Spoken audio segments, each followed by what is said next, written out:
I'm Gigi Carmes-Edwards. I'm the founder and the co-chair, along with Andrew Fargas, the other co-chair of the Digital Twin Working Group. Again, I'd like to welcome all of you to this workshop. So let's get started. Why did we even create a complete working group within the SWAN organization? SWAN is all about smart water and digital water.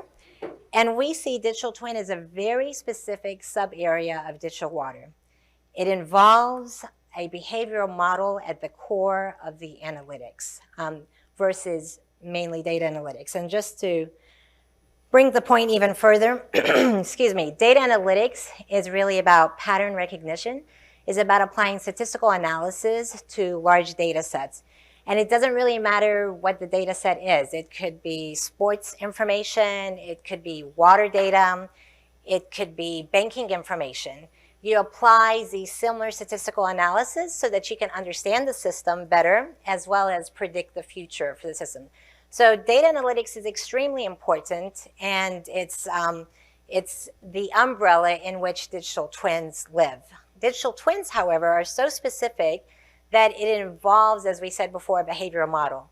And that really leverages engineering knowledge. It leverages scientific understanding. It leverages users' experience. It leverages physics and all of that, and you're applying the context data. So it becomes a very powerful tool. And probably, at least in my opinion, one of the most powerful tools that you can have for managing and monitoring a remote system of any kind, whether it's a component, a larger system, or even a process. So that's why it's so important, and it's so important to the water sector as we work on ways of becoming more and more efficient. As you know, the definition of digital twin is very controversial. We in this room, as passionate as we are about this subject, we can talk about it forever and continue to look at the different nuances of what a digital twin is. But happily, I'm excited to share with you that the AWWA, the American Water Works Association, I think it was last year, started a digital twin committee chaired by Jim Cooper, who's here in the audience somewhere, so make sure you go and say hello. There you go. And we decided that it's better not to duplicate efforts. It's better to work together and complement each other and really work towards even a greater betterment for the water sector. And one of the first things we wanted to do together collaboratively is to come up with a unified definition so that we're all in agreement that this is what we mean when we say digital twin. And it's still very controversial, but I think we're on a good start. So just to read it. A dynamic digital representation of real-world entities. And we said real-world entities because it could be a component, a process, or a system. And their behaviors using models with static and dynamic data. So both static data and dynamic data as input to the simulation of the model that enable insights and interactions to drive actionable and improved outcomes. And very few people can really argue with this. I think it covers all grounds, but we can argue for sure. But I feel very happy that we were able to collaboratively come to this conclusion. So just most of you are very well aware of this, but there might be some newcomers. And just to break down the components of a digital twin, you have the physical system that you're digital twinning of. And then you have context data, and again, this could be static and dynamic data. Then you have the behavioral model of that system that you're twinning. And from the results of these three, you get the simulation results, which are insights, which then leads to hopefully good actionable, good actions to improve the efficiency of the operation. And when we talk about digital twin, we're talking about the entire life cycle of a water molecule. So eventually you could follow a water molecule from its little start in the river or in the ocean or in the ground, all the way through the drinking water distribution into the wastewater, combination with the storm water, back through treatment and back into the to the water source. So we're looking at the entire water cycle here. And eventually each of these digital twin will concatenate and inform the other. And the goal will be to have a digital twin of the entire water cycle eventually. And this is just a course that was really produced by Swan and Julius Education System. It's free to all members of all utilities that are members of Swan.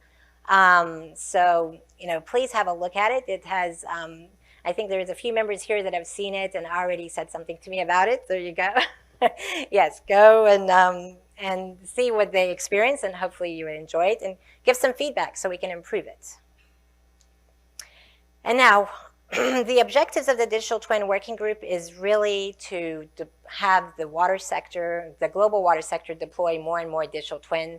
And in order to do that, we first have to make awareness of what digital twin concepts are, which I think this working group has done very well, and then understand the challenges, and then collectively together. And again, when I say collectively, we're talking about utility perspective, vendor perspective, engineering companies perspective, education, universities, research institution, government. Bring all these perspectives together to then create these best practices so that then we can end up with our main objective, which is to deploy more digital twin to increase the efficiency of how we manage our water resources. And of course, many of you will recognize this architectural diagram that came out of the holistic architecture sub-working group. This has been wildly accepted, and it's very nice to see this in most papers now that I read about digital twin in the water sector. So this group is really having a very positive impact on our sector, which was the main purpose of it. And I want you to meet the leadership. Again, Andrew and I co-chair, and you're going to meet the co-leads of all the sub-working group today, right after the keynotes speak. And another thing that I'm extremely excited about, last year we put together a SWAN Digital Twin Utility Advisory Group. And this group is really leaders of progressive utilities that come together to help inform all the sub-working groups, and to make sure that we're staying in line, we're meeting, we're actually answering the challenges that they're facing to keep us sort of all in line with the needs of the water sector. Miguel and Clarissa and Jesper and Ting and Thomas, and Ting and Thomas are actually here today, so please go and thank them for their service, and try to understand their perspectives as well. So this has been very, very beneficial. We've all learned from them already, and I'm very excited about this advisory group. And that's it. So thank you so much, and welcome. And now let's really get started with the fun stuff.